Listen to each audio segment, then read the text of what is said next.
جی اگلی حدیث ہے جی ہماری ابی بن کعب رضی اللہ عنہ سے۔ کعب رضی اللہ عنہ وہ صحابی ہیں جو کاتبین وحی میں سے، اور سب سے پہلے وحی لکھنے کا شرف جن کو حاصل ہوا ابی بن کعب رضی اللہ عنہ۔ ان کے بارے میں آتا ہے بیعت عقبہ ثانیہ میں شریک رہے، لیکن جو فہرست دی جاتی ہے بیعت عقبہ ثانیہ کی اس میں ان کا نام موجود نہیں ہے، تو ممکن ہے یہ سے بھی پہلے کے مسلمانوں، کیونکہ وہی پہلے بھی لکھی جاتی تھی۔ تو یہ وہ صحابی ہیں جن کے جو تورات کے عالم تھے اور پھر اسلام قبول کیا، مسلمان ہو گئے، تو آپ صلی اللہ علیہ وسلم نے ان کے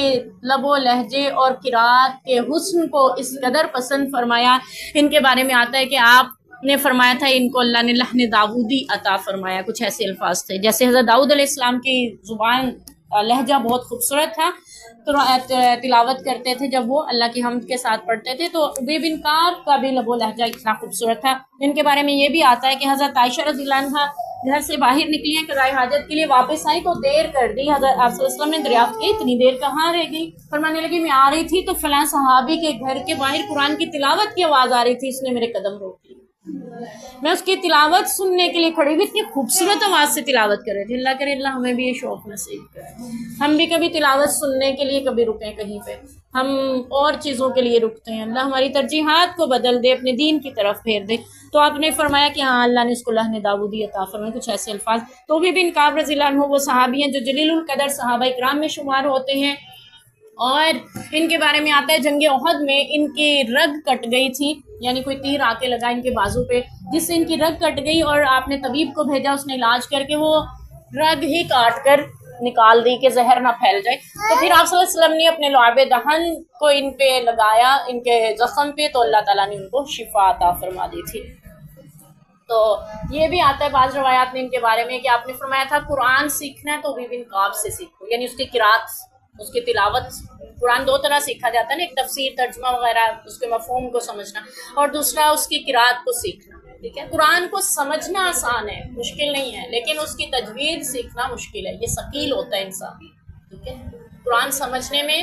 اللہ نے فرمایا وَلَقَدْ، سمجھنے کے لیے اللہ نے فرمایا وَلَقَدْ يَسَّرْنَا الْقُرْآنَ لِلذِّكْرِ فَهَلْ مِن مُدَّكِرٍ، ہم نے قرآن کو سمجھنے کے لیے بڑا آسان بنایا ہے، کوئی غور و فکر کرنے والا، لیکن قرآن پاک کو پڑھنے کے حوالے سے یہ ثقیل ہے، مشکل ہوتا ہے۔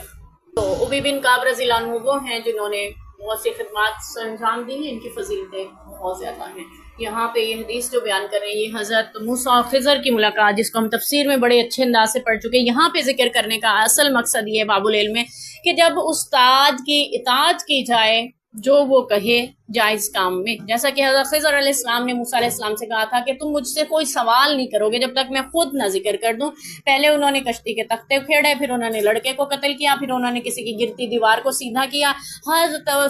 موسیٰ علیہ السلام کو ہر ایک پہ اعتراض ہوتا گیا، تو پھر انہوں نے کہا اب تیسری تو حد ہوتی ہے، اب میں آپ کو بتا دیتا ہوں۔ تو میں نے تختے اس لیے کھیڑے کہ بادشاہ وہ غصب کر لیتا تھا صحیح سالم کشتیاں، وہ بیچارے یتیم لوگ تھے، لڑکے تھے جو کشتی چلانے والے تھے، تو اس لیے ان کی بھلائی کے لیے میں نے تختے کھیڑے تھے تاکہ ناقص کشتی ہو جائے ان کی۔ اور یہاں پہ ایک اور بات ہمیں پتہ چلتی ہے، وہ یہ کہ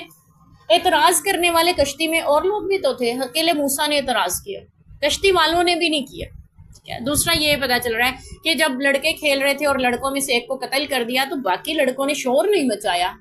اکیلے موسیٰ کو اعتراض ہو رہا ہے، موسیٰ علیہ السلام کو۔ اور تیسرا جب وہ دیوار سیدھی کی جا رہی تھی جس کو گرنے والی تھی، وہاں پہ بھی یعنی کھانا مانگا تھا، انہوں نے نہیں دیا، ضیافت نہیں کی، تو کسی نے بھی آ کے نہیں کہا کہ آپ کا شکریہ، آپ نے ہمارے لیے سب کچھ کیا۔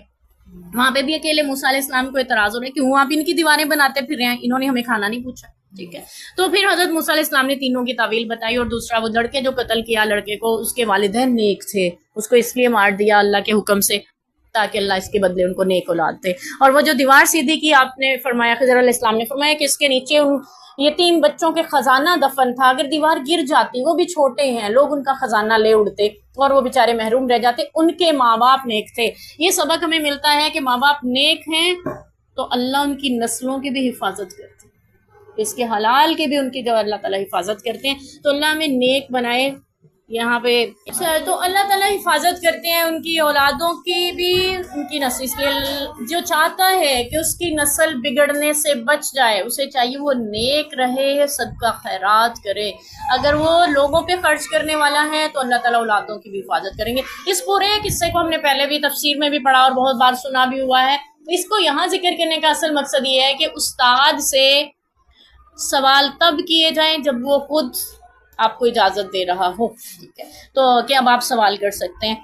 حضرت آپ صلی اللہ علیہ وسلم نے اس کے آخر میں یہی فرمایا، کاش موسیٰ علیہ السلام صبر کرتے اور ہم اور زیادہ سیکھ لیتے، ٹھیک ہے، تو حضرت موسیٰ علیہ السلام سے صبر نہیں ہو سکا۔ تو استاد کے سامنے صبر کرنا، یہ بھی ہمیں پتہ چل رہا ہے، صبر کرنے سے مراد یہ ہے کہ وہ جو پڑھا رہا ہے سکھا رہا ہے اس کو بیٹھ کے سننا آسان نہیں ہوتا، ٹھیک ہے، کبھی ہم اونگ رہے ہوتے ہیں، کبھی ہم گڑائیاں لے رہے ہوتے ہیں، تو کبھی ہم تھک رہے ہوتے ہیں، اکتا بھی رہے ہوتے ہیں، لیکن یہ صبر کرنا اہم ہوتا ہے کیونکہ یہی اسی سے ہمیں علم حاصل ہوتا ہے۔ تو استقامت اللہ اس صبر پہ دے، جیسے حضرت موسیٰ علیہ السلام سے صبر نہیں ہو سکا اور ہم صرف 3 باتوں تک ہی پہنچ سکے،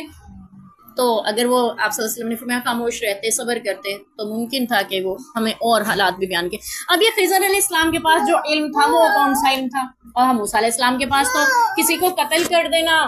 کبیرہ گناہ ہے نا، شریعت کا علم ہے، لیکن حضرت خضر علیہ السلام کے پاس جو علم تھا وہ کہا جاتا ہے طریقت کا علم تھا، جو کہ یعنی کیا ہونا ہے اس دنیا میں وہ علم تھا، تو وہ ان کے ہاتھ سے صادر ہو رہا۔ اس میں ایک الگ بحث شروع ہو جاتی ہے کہ حضرت خضر علیہ السلام نبی ہیں یا فرشتے ہیں یا انسان ہیں، آخر میں جو فرماتے ہیں وَمَا فَعَلْتُ عَنْ أَمْرِي، میں نے اپنی مرضی سے نہیں کیا بلکہ اللہ کے حکم سے کیا ہے، تو اس سے یہ پتہ چلتا ہے وہ اللہ کے کوئی خاص فرشتادہ تھے، اور بعض یہ بھی سمجھتے ہیں کہ وہ آج بھی حیات ہیں اور آج بھی لوگوں کو رہنمائی کرتے ہیں، اللہ کے علم میں ہے، اس کے بارے میں ہم کچھ نہیں کہہ سکتے کیونکہ شریعت خاموش ہے۔ البتہ خضر علیہ السلام تھے لیکن وہ فرشتے تھے یا اللہ کے خاص فرستادہ کاموں پر معمور کیے گئے تھے، یہ اللہ کے علم میں ہے، لیکن ان واقعات سے ہمیں پتہ چلتا ہے کہ طریقت کا علم واقعتاً کوئی ایسا علم ہے جو کہ قرآن